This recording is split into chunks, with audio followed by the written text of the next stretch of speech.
આજે આપણે વાલોળનું શાક બનાવીશું. વાલોળ કટ કરીને રાખી છે. એમાં વઘારમાં આપણે અજમો નાખીશું, મરચું છે, મીઠું છે, હળદર છે, ધાણા જીરું છે. ગરમમાં આપણે અજમો નાખીશું. પછી આપણે વાલોળ નાખીશું.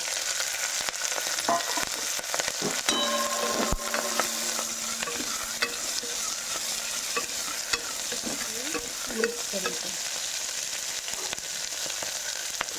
પછી આપણે મસાલો નાખીશું, મિક્સ કરીશું.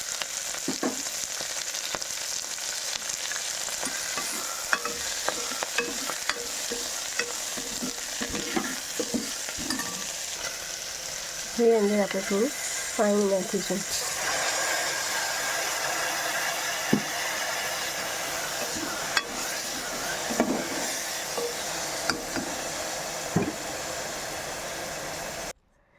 હવે આપણું શાક તૈયાર થઈ ગયું છે. જોઈ શકીએ છીએ આપણું વાલોળનું શાક તૈયાર છે.